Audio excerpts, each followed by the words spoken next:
warahmatullahi wabarakatuh. Saya Firza Waliani Rimanda dari Prodi Biologi Fakultas Sains dan Teknologi Universitas Islam Negeri Maulana Malik Ibrahim dari kelompok 27 PBAK Universitas tahun 2021.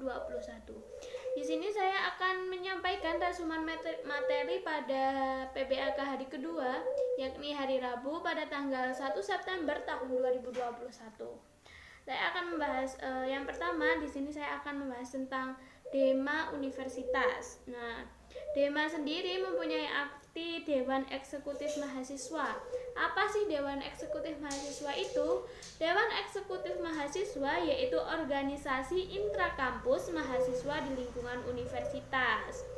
Lingkungan untuk Dewan Eksekutif Mahasiswa sendiri ada dua, yaitu di tingkat universitas dan juga di lingkungan mahasiswa. Nah, untuk turunan dari Dewan Eksekutif Mahasiswa atau DEMA ini sendiri yaitu adalah Himpunan Mahasiswa Jurusan atau Prodi. Tujuan DEMA Universitas yaitu sebagai pelaksanaan atau pelaksana program organisasi kemahasiswaan yang ada di universitas. Nah, kalau di Universitas UIN Maliki ya berarti yang ada di UIN Maliki. Lalu yang yaitu Dewan Eksekutif Mahasiswa atau DEMA ini adalah sebutan dari yang di bawah naungan Kemenak. Apabila yang di bawah naungan oleh Kemendikbud itu namanya BEM, atau di univ-univ umum yang negeri itu namanya BEM.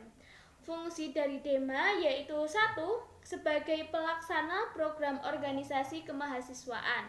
Yang kedua yaitu sebagai lembaga yang akan mengkoordinasikan dan menginstruksikan pelaksanaan kegiatan kemahasiswaan di tingkat universitas.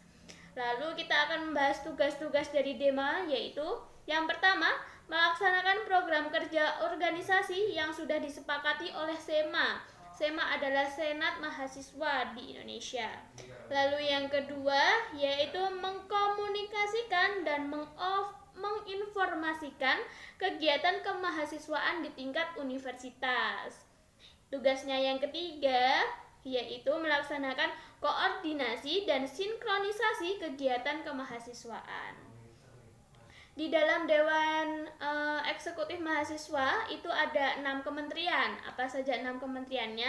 Yaitu yang pertama Kementerian di Dalam Negeri, yang kedua adalah Kementerian di Luar Negeri, yang ketiga Sosial, Hukum, dan Politik, lalu yang keempat yaitu Kementerian Agama, dan yang kelima yaitu Kementerian di bidang pengembang dan kreativitas. Lalu yang terakhir adalah Kementerian di bidang komunikasi dan informasi. Nah, untuk itu adalah resumen sedikit dari DEMA atau Dewan Mahasiswa di Universitas Islam Negeri Maulana Malik Ibrahim. Nah, untuk kita selanjutnya akan membahas tentang SEMA atau Senat Mahasiswa. Senat Mahasiswa itu sendiri yaitu adalah lembaga legislatif yang mengkoordinasikan DEMA, tadi Dewan Eksekutif Mahasiswa, lalu UKM, Unit Kegiatan Mahasiswa, dan juga HMJ, yaitu Himpunan Mahasiswa Jurusan atau Prodi.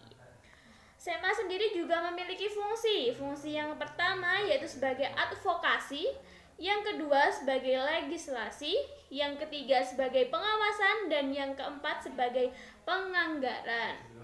Advokasi sendiri yaitu penjembatani antara mahasiswa apabila mahasiswa tersebut ada suatu masalah. Jadi penjembatan antara mahasiswa kepada yang bersangkutan. Lalu tugas-tugas SEMA, jangan salah, SEMA juga memiliki tugas-tugasnya. Tugas yang pertama yaitu mengawasi dan mengontrol DEMA, Dewan Eksekutif Mahasiswa Universitas. Nah, untuk yang kedua yaitu memberikan persetujuan di setiap kegiatan yang akan dilaksanakan oleh Dewan Eksekutif Universitas atau DEMA-U tadi. Yang ketiga yaitu memberikan pengesahan di setiap laporan pertanggungjawaban setelah sektor agenda tersebut. Lalu tugas yang keempat yaitu memfasilitasi aspirasi mahasiswa dan menyalurkan ke pihak-pihak yang bersangkutan. Ya, ini tadi advokasi tadi. Lalu yang kelima yaitu mengawasi setiap kebijakan dan keputusan yang diambil oleh Dewan Eksekutif Mahasiswa Universitas. Dan yang keenam yaitu merancang dan menetapkan peraturan organisasi, dan pastinya masih banyak lagi tugas-tugas SEMA dan yang lainnya. Jadi komisi-komisi SEMA itu dibedakan menjadi 4, yaitu komisi SEMA A, komisi SEMA B, komisi SEMA C, dan komisi SEMA D. Komisi SEMA A yaitu bertugas sebagai komisi advokasi dan hukum, yang memiliki tugas seperti tadi advokasi, yaitu penjembatani antara mahasiswa apabila ada suatu masalah. Yang jadi mahasiswa itu disampaikan kepada yang bersangkutan. Lalu untuk komisi B yaitu menaungi organisasi dan kemahasiswaan. Tugasnya yaitu mengawal ormawa. Lalu komisi C yaitu komisi administrasi dan keuangan, yang bertugas untuk pembuatan peraturan dan keuangan-keuangan yang ada di organisasi.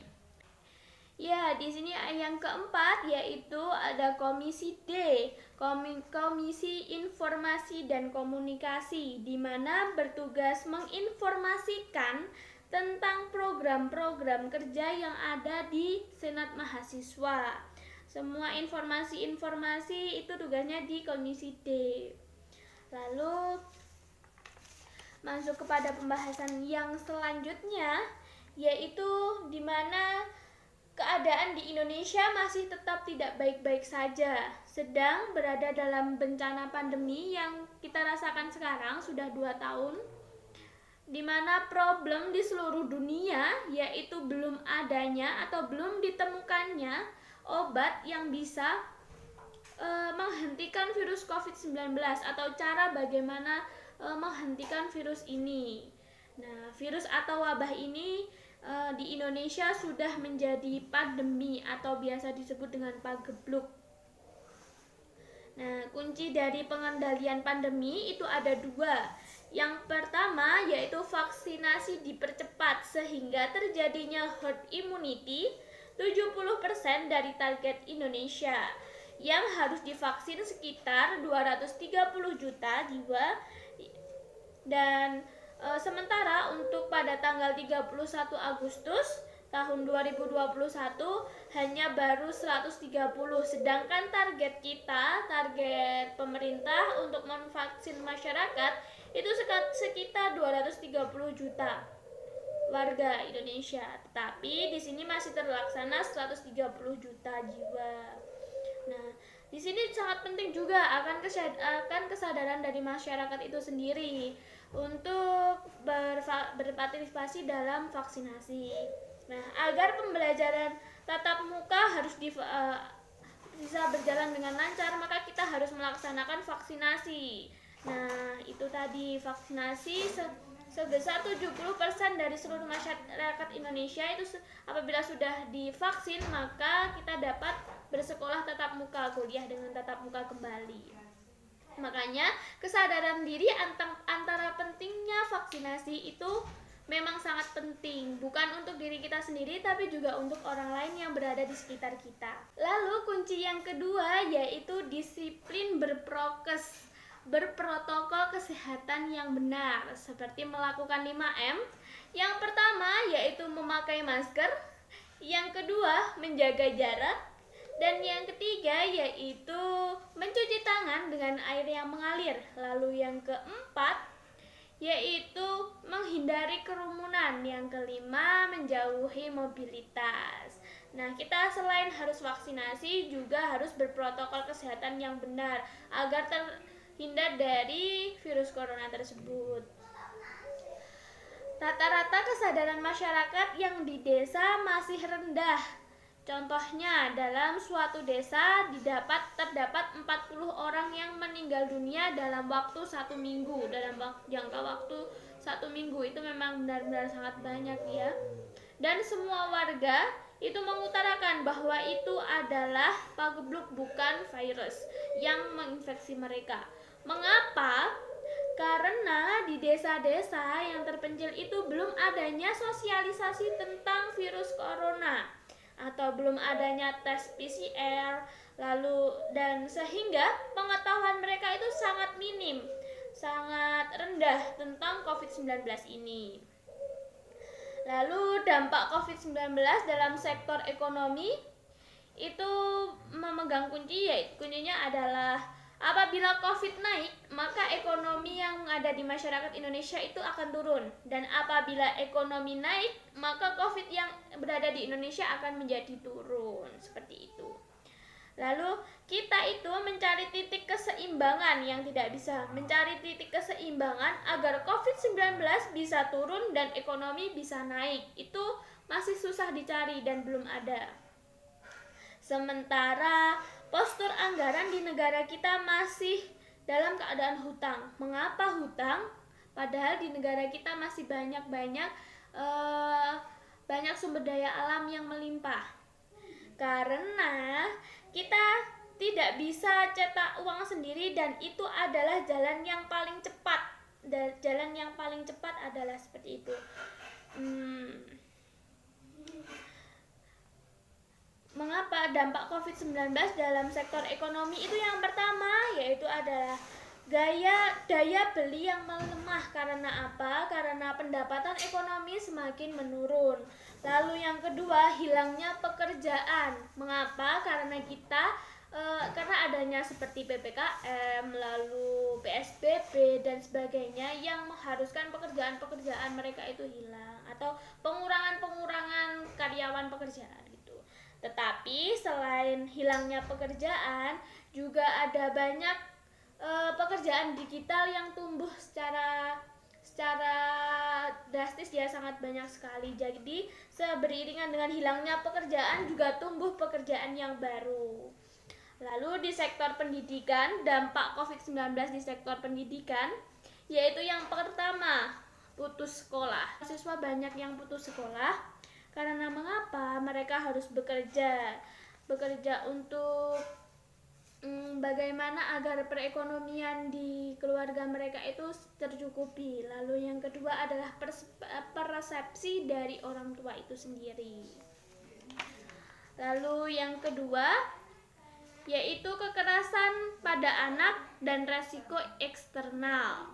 Yang ketiga yaitu penurunan pencapaian belajar pada anak, sehingga kan kita ini daring, ya, jadi mungkin ada banyak anak yang malas untuk sekolah. Mengapa? Kan ya sudah di rumah, banyak mainnya juga.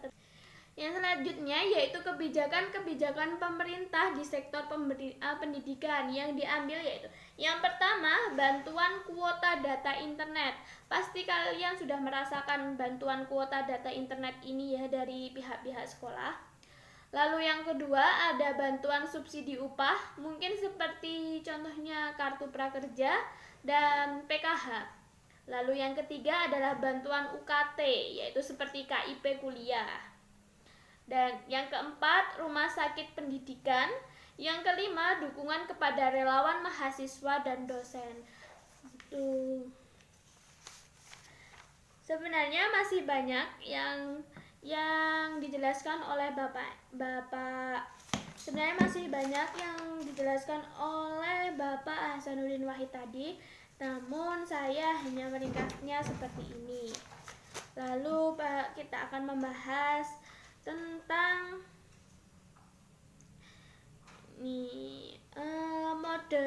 kita akan membahas tentang moderasi beragama di NKRI.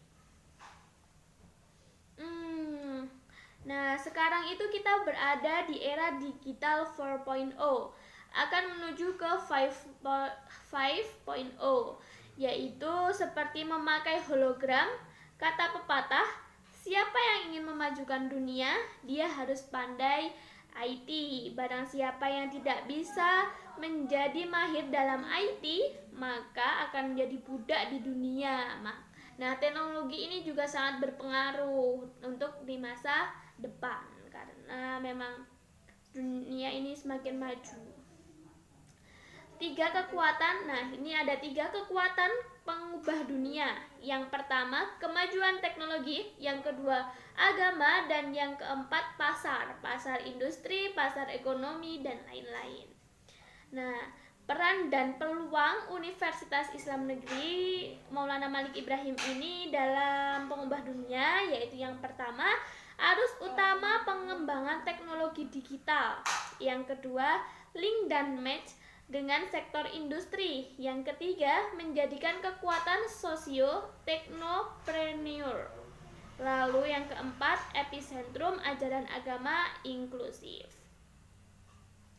Nah, cara bekerja pada masa depan adalah munculnya jenis pekerjaan baru akibat digitalisasi dan otomatisasi. Nah, ini sudah masuk di era digital, sudah banyak teknologi-teknologi yang canggih. Nah, cara menjadi generasi unggul yaitu dengan keagungan moral dan spiritual. Yang kedua, gandrung terhadap ilmu pengetahuan, harus hebat dalam ilmu pengetahuan. Lalu yang ketiga yaitu memiliki digital quotient. Yang keempat yaitu kesolehan atau peduli terhadap sosial.